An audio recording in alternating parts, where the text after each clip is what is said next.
morning, welcome back to Breakfast Television. Thanks for starting your day with us. Well, this is the beginning of Emergency Preparedness Week, and here to show us what everyone should have on hand just in case, we have Public Education Coordinator Mark Proulx. So Mark, let's talk about, morning. Let's talk about this. This is extremely important, and let's talk about what's going in there. Where do we start when we're building our emergency preparedness? Well, you got to go with the basics. Flashlight is really good. Of course, without a flashlight, you need batteries, your good old Duracell batteries. And I noticed that the Duracells aren't in the flashlight, so they don't get corroded, that type of stuff. Okay. Because this stuff in the kit will be there for a while. You should check it periodically. Once a year would be really good, and add or take away as needed.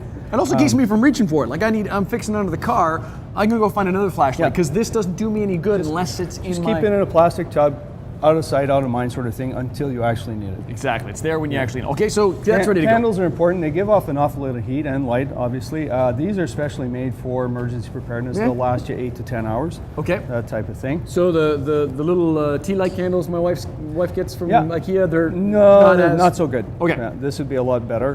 Radio, again, batteries for the radio, just to keep yourself up to speed on something long term. Now the rule of thumb is 72 hours. Okay.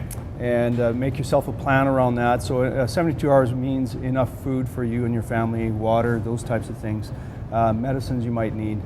Keep all that in mind. So 72 hours when it comes to my planning stages go. Yeah, and like I said, we have extreme weather in Manitoba, long duration storms, floods is the big one in Manitoba, obviously. So know your hazards as far as where you live. Okay, I want to talk more specifically about what's going on too, but I also want to talk about things like the first aid kit. Obviously, I've got to have one of those in there, and as you pointed out, medication is essential as well.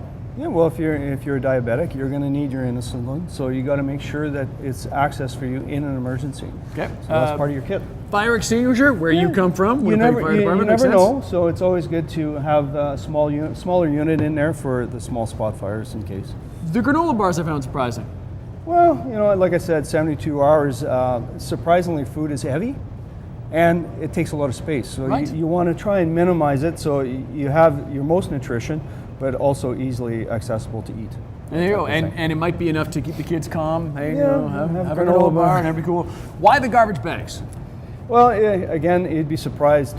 Sanitation reasons. You're stuck in a place where you need to go to the washroom and there's nothing available, so sanitation bags work quite well, actually. They're one of those things that you tie them up and out of sight, and till you can dispose of them later. And then get things out of the way. So we've got what we need in our emergency kit, and never forget, of course, that we're checking it every year, and that it should be specific to us if there's something special you need.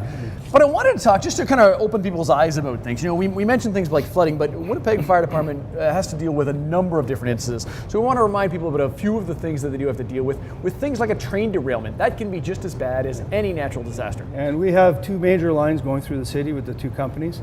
They haul a lot of materials, and the department is very vigilant towards that. So, but it does happen. Yeah, you got train tracks near you, even not that close. You may end up having to evacuate, and you got to be out of your house for 72 hours. It's a good idea to keep in mind. Again, another thing that's going to surprise people: we get extreme weather as far as floods and things go like that. Yeah, we've had some pretty good tornadoes around here.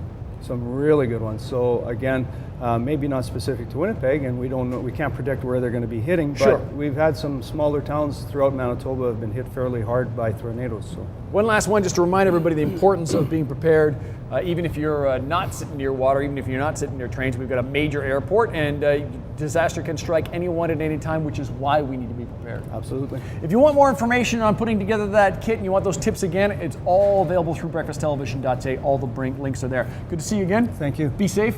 Thank you. We're going to take a break. Still plenty to come today on BT.